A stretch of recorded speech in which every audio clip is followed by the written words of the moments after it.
Is there anything now that like scares the hell out of you, or scared the hell? When's the last time you were actually scared? Exorcist.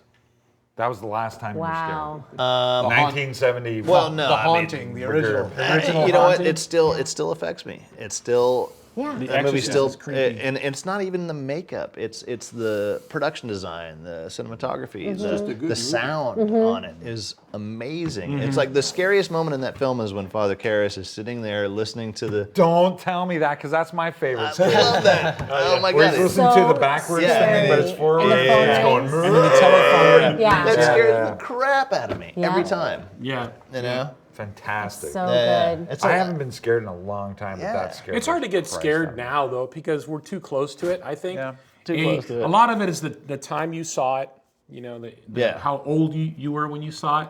It's really, really hard to get scared by a movie because you're looking at all the technical aspects of it. Right. It's like, you know, when you're watching a film, you're kind of picking it apart in a way, and you kind of know what's going on behind the scenes.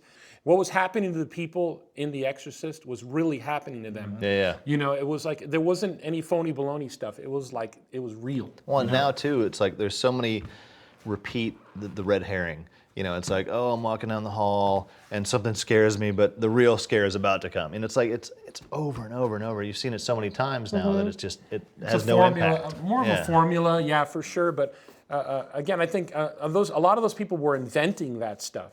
At that, So now it's sort of like the filmmakers today, I think, are sort of taking those colors from that palette and putting it in their movie, you know? Whereas a guy like William Friedkin, no one had done a movie like The Exorcist. Oh my God, it took me years to watch the whole thing. I think I finally watched it with the sound off on a VCR, like on, just watched it like that. And then Why with the sound off? Because it wasn't as scary. It was scary enough watching it. You but can still filter it a Which little is bit. a testament to the sound. Just of the having sound. so much, Yeah. because I was like, if I don't watch it with the sound, then because I'd watch it partially on, it would be on television, a very edited version, and I'd get like just to the part where she goes up to the attic with the fire, right in the beginning. Yeah. In the beginning, I'd be like, nope, and I would just, it'd take me forever. But I finally watched the whole thing. Aaronism. Nope. Nope. But, I turned it off, and it took me forever, and but it's also such an amazing film, and it's so beautiful. so well and done.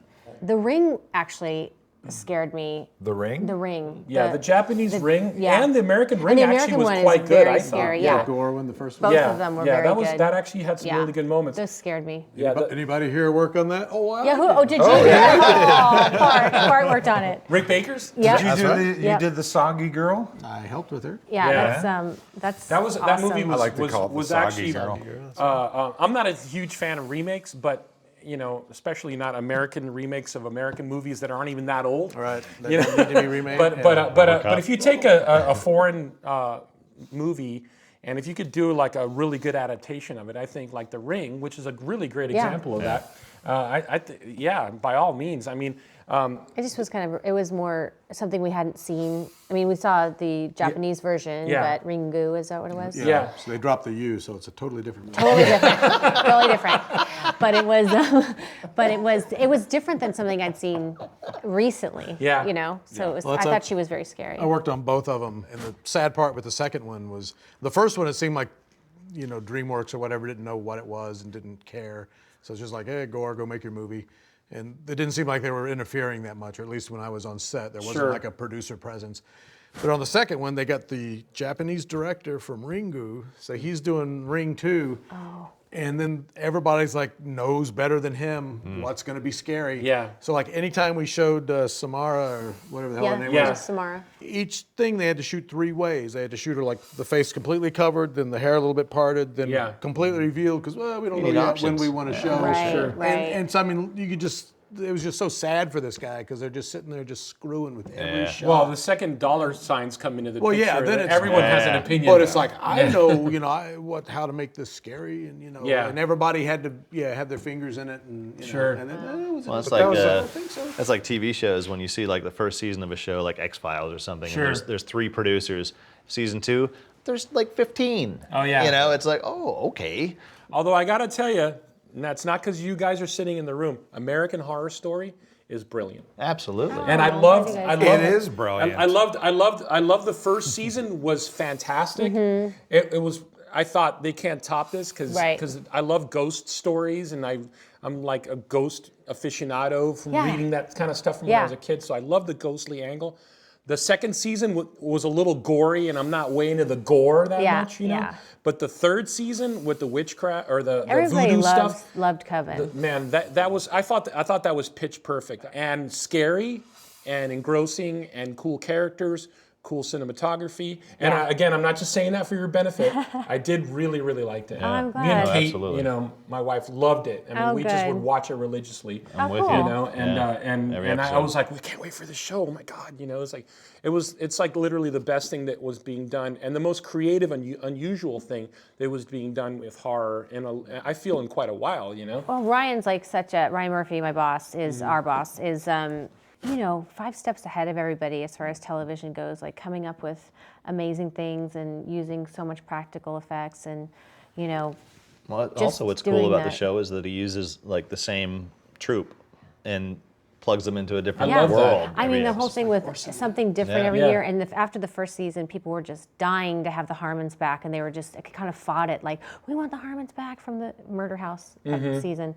And then once they realized that they were going to have this arc within like just 13 episodes, they were more on board. But people just eat it up. Oh yeah, it was really fun and really unusual, and I love the way it's shot, like the weird angles and the fisheye lenses on stuff, and just weird cockeyed stuff. It's almost like the villains in Batman, you know, like it's like Yeah. everything's like like this kind of kind stuff. of Yeah, that's comic- Michael Goy. Yeah, it's very Yeah, comic yeah. booky, but scary and effective. Yeah, it's I good like it. stuff. Well, Christian Tinsley does all of our prosthetics and everything, but we all kind of like, as a group figure out what we're going to do and stuff, because a lot of it is so, like, you get it in the mail, like, the Sure.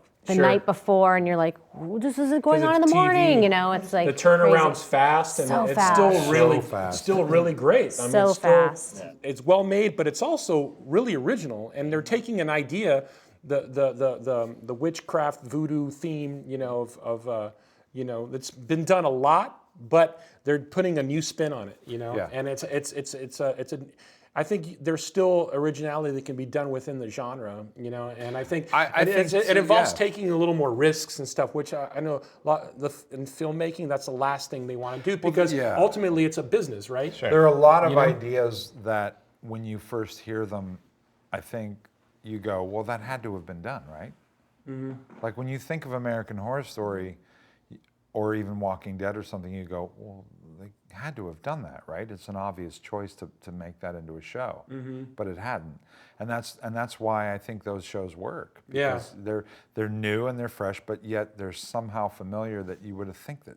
It's And the an writing obvious is really choice. strong too. I think they get people who write and put really interesting characters, because it's the twist on how to make it original and the really good character writing. And I think ultimately it boils down to the good characters. Well, I'm happy too that TV has kind of come back to embrace the genre and stuff, because I mean, when I was younger, going back to when I was a kid, there was a huge genre presence on television growing up. I mean, there was Kolchak the Night Star, and there was the Night Gallery, The Night Gallery. and it wasn't really And genre, Twilight but Zone. Twilight Zone Reruns were on. The reruns of Twilight Zone, the reruns of the Outer Limits. There was the Monsters. There was so Yeah, much there stuff. was a And lot then of- if you went into kind of more of the fantasy kind of thing, you had $6 Million Man, and you had the Incredible Hulk, and there was a lot of like Incredible Hulk. sci-fi comic. Electra booky Woman stuff. and Dinah Girl. Electra Woman Love and it. Dinah Girl. I had Mighty such a Ice. crush on Dinah Girl. Yeah, I know. I was kind of an Electra Woman guy. Like them a little older, did you? That's